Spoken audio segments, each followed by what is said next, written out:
And another suspect trying to rob marijuana traffickers, leading to those shots being fired. So what's up, Truth Team? It's your girl, Mickey Truth, SC's #1 urban blogger and the queen of paperwork. This Blacc Zacc case is definitely heating up. As I told y'all, I just had a feeling because they mentioned that robbery that took place at Greenville Spartanburg, that case was going to be the starting point for this RICO. And a new recently filed document on the case confirmed that, in my opinion anyway. But we're going to get into the breakdown. I know one defendant on this case that goes by AKA Reese. I know he like, I should have just stayed home and not fool with these niggas. Okay, let's get into it. We have Mickey Truth. Who is this? You got Mickey Truth kicked out. Shout out Mickey. Let's get one thing clear. This your girl, Mickey Truth.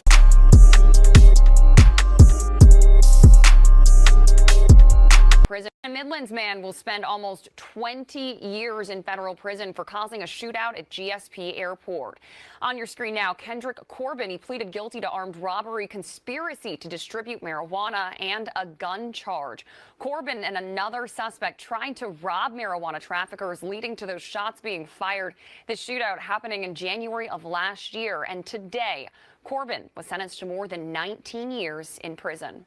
Now, y'all may be like, Mickey, what that clip got to do with what we talking about? Well, that was a downfall of Maurice Bonham, aka Reese. Okay, so just a quick overview, but y'all definitely tap into my Feds versus Blacc Zacc playlist so you can keep up with things as they drop. Okay, Maurice Bonham allegedly, according to the Feds, okay, got picked up in a Mercedes is linked to Blacc Zacc.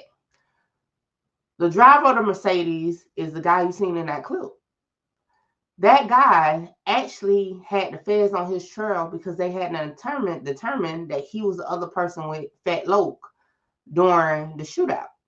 So they got notification that he was going to the airport. They went to get him, but not only did they get him, they got the other guy that was in the car with him and Maurice Bonham, aka Reese, who allegedly had 50 pounds of marijuana on him. Now, he got 6 months and 2 years supervised release for that case. He was on the federal case with Fat Loke and others. Now, with this man almost at the end of his supervised release, I think he only had a few months left, he got picked up on a RICO. And he's allegedly, according to the Feds, the trafficker or one of the traffickers for DME. But that's not all that they're alleging in the RICO regarding Maurice Bonham. They're alleging that he actually went on a drill to take out CW the first go round. And you may be like, what? Yes. And this is all according to an FBI informant. Yeah, not me saying it. The Feds say it. Tell y'all in every case that we cover that informants come up. Hey, one thing about it, these ninjas will still kill, drill, but during time, they ain't trying to feel it. So, and one thing about it, yeah, your identity gonna be safe until the bigger picture needs you to be thrown under the bus. So, let's get into the order of detention pending trial for Maurice Bonham, aka Reese. All right, as y'all can see, this is document entry 111. It was filed on November 5th, 2025. Order of detention pending trial, as you can see, is for defendant Maurice Bonham, aka Reese. Basically, they're saying he's accused of a violent crime. The maximum sentence is life imprisonment or death. The court found that the government established one or more of the following factors above, held a detention hearing, and found that detention is warranted. I told you they not playing with them. They look, they painting them out to be big bad wolves out here. Okay. As you can see, rebutable presumption arises under 18 U.S.C. But we gotta get into the meat and potatoes. So y'all already know. If you don't know, all documents I use for content is located well. Come join the Truth Team on Patreon. All documents that I use for my content is available to the members. So y'all come tap in with the Truth Team on Patreon. All right, y'all. We're gonna get down to well, let's start here. So this is the reason why the judge is like, the offense charged is a crime of violence. Weight of evidence against the defendant is strong, subject to lengthy period of incarceration if convicted. Prior criminal history. Again, he just literally, well, he's not even finished. He had a few more months. And said the defendant poses serious danger to anyone or the community. Okay. All right, let's get into it. It says other reasons of further explanation. The defendant was indicted here for conspiracy to engage in racketeering, attempted murder and aid of racketeering, use, carry, discharge of a firearm during and in relation to a crime of violence, conspiracy to commit murder and aid of racketeering. He made his initial appearance on October 29, 2025, and the government moved for detention. On October 31st, 2025, the government filed a memorandum in support of its motion for pretrial detention. A hearing on the motion for detention was held November 3rd, 2025. FBI agent Jackson Doon testified that the defendant was associated with the group known Dirty Money Ent. I said, I don't know why I be trying to make up my own names with that. Dirty Money Entertainment, DME, headed by Zachary Chapman, which transported large quantities of marijuana to the upstate through Greenville-Spartanburg Airport. Agent Dunn began investigating DME following the arrival of smuggled marijuana at GSP on January 25th, 2022, in an ensuing attempted robbery and shootout at GSP parking garage, which associates of DME were prosecuted here. And then list the case number. You know, we already know that case number because that's Fat Lowe's case number, okay?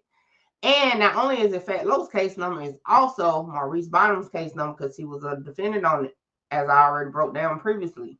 The defendant was charged in that case for his role in the marijuana conspiracy and for later transporting marijuana into GSP on January 3rd, 2023. He pleaded guilty and was sentenced to 6 months of imprisonment and was released from custody on June 7, 2024. He is currently serving a 2-year term of supervised release. Here we go. Informants from the 722-842 case advised. So, informants from Fat Lowe's Fed case advised, okay? Agent Dunn that on September 3rd, 2021, a few months prior to the airport shooting incident, the defendant, so that means an informant pointed out Maurice Bynum, was involved in drive-by shooting in Columbia targeting Christian Watson, a DME rival who members accused of stealing a jewel medallion from a DME associate. After receiving firearms and a directive to kill Watson from Chapman, the defendant and others traveled to Watson's location in a residential neighborhood, opening fire from the car as they drove by. A doorbell camera captured the shooting. Government Exhibit 1. The video showed a car driving by with multiple gunshots being fired from it. The car then travels a short distance before crashing. Agent Dunn testified that an informant who was in the car stated that the defendant was ejected in the crash and was taken to the hospital. An investigation of the crash car revealed the presence of the defendant's DNA in its interior, and records confirmed that the defendant had been admitted to the hospital that day for injuries sustained in a car accident. The intended target, Christian Watson, was not injured in the shooting but was killed the following month, allegedly in another shooting by a co-defendant as directed by Chapman. Agent Dunn testified that per his informant, the defendant approached Chapman after the failed drive-by shooting in September 21, requesting to be more involved with DME's marijuana operation. As noted above, the defendant was arrested in January 23 for his role in the marijuana conspiracy. Following the close of evidence, Christian Watson's mother, Tawanda Harris, addressed the court. While she intimidated that her son's lifestyle contributed to his death, she made clear that she considered the defendant and others involved to be dangerous.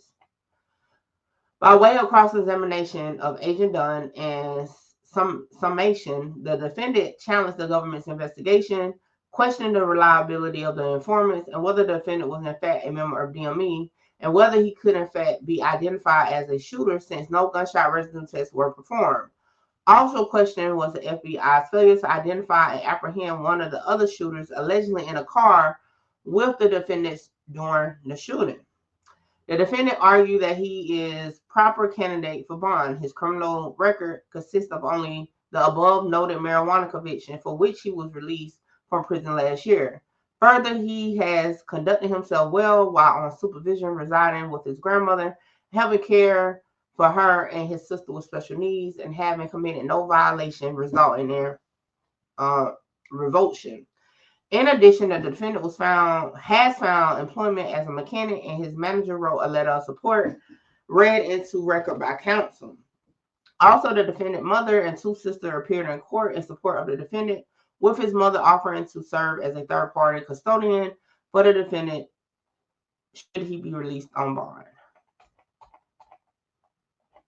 All right, so it says, while the defendant has indeed been successful on supervised release over the last 17 months, following his conviction for a comparatively less serious marijuana conspiracy conviction, the strength of the evidence against him in this violent attempted killing is compelling and overcomes the defendant's efforts to rebuke the presumption of detention. As set out above, a participant identified the defendant as taking part in the drive-by shooting targeting Mr. Watson. Tests conducted on the interior car revealed defendant's DNA, and records from that day confirmed that the defendant was taken to the hospital after being ejected from the car. Further, the defendant continued his association with DME after the botched shooting attempt, agreeing to transport marijuana on behalf of Chapman and DME from California to Greenville, as evidenced by his subsequent conviction in this case. Based on these findings, the undersigned find that the defendant presents a danger to the community, and the escalation of his charges and potential punishment here, life in prison, correspondingly increase the risk of flight. Accordingly, the defendant is ordered detained. Now, I've been telling y'all that case was going to come back to bite everybody that's on that case, that's charged in the RICO, Blacc Zacc, and anybody else associated with the case. This is the thing, though, and I saw this play out in the O-Block RICO. When you have actual informants that are a part of these crimes, yeah, I don't know how you dispute it when somebody said, yeah, I was there, I was part of it, and he was too. It's kind of like the lawyer's gonna have to put in that work to try to dispute that. But with that being said, this is the only order of detention that I saw so far, and I looked at it this morning. So with that being said, is direct informants involved in these allegations, okay? Plus, it's informants from the previous cases. On this case, it's just a lot going on. But I do have another video coming up soon. But hey, y'all take in this and y'all let me know what y'all think, because I don't know. I'm glad I don't know none of these people. And I will say this: listen, y'all got to stop being so loose-lipped, okay? And stop like talking so freely in front of people. I don't care who you is. If you ain't part of what I got to say, you need to move out the way, or hey, just come holler at me when you done with this. Y'all just be talking too much, because how the world you go ask somebody allegedly to get put on and to do something, and somebody heard the whole conversation to tell the feds? Y'all just be talking too freely in front of people. But anyway, I'm a regular citizen. So with that being said, like, comment, share, subscribe, tell a friend to pull up on your girl Mickey Truth. Catch y'all on the next one. This is the weakest. Give a fuck about what they scream. Holla! Shout out Mickey. Mickey, you gonna be big. Like, yeah, I'm trying to conquer the world, coming from where I come from. Hey, this your girl Mickey Truth, #1 blogger in South Carolina. Hold on, wait, before I go, y'all make sure y'all tap in with me to book your slot. A lot of y'all be hitting me up on Instagram and the email wanting to just talk about content, whether you're an up-and-coming content creator or somebody just got questions about cases or whatever. Book your consultation with me now. The information is on the screen. Hey, make sure you get your slot, because my slots be filling up fast. What's up, Truth Team? I am here, okay? About to get a touch of love. Yes, I'm at Touch of Love Massage Shop, okay? Now listen, I've been getting my massages through Touch of Love for years, even before it was a shop to come to. But let me show you around, and then I got to get ready because I'm feeling a little tense. And let me tell you, if you work in like call centers, streamers, YouTubers, sitting at that desk all the time, you definitely need to be tapping in and get your massage. So let's take a tour. So it was located in a nice business building. The suite was set up real comfortably. It was like to the back, and the candles was burning. The aromatherapy was definitely there. Okay, so I had to get undressed, and I'm like, yo, I gotta get all the way undressed. But anyway, like I said, being getting massages, Nakia is awesome at what she does, and let me tell y'all, them hands are blessed, okay?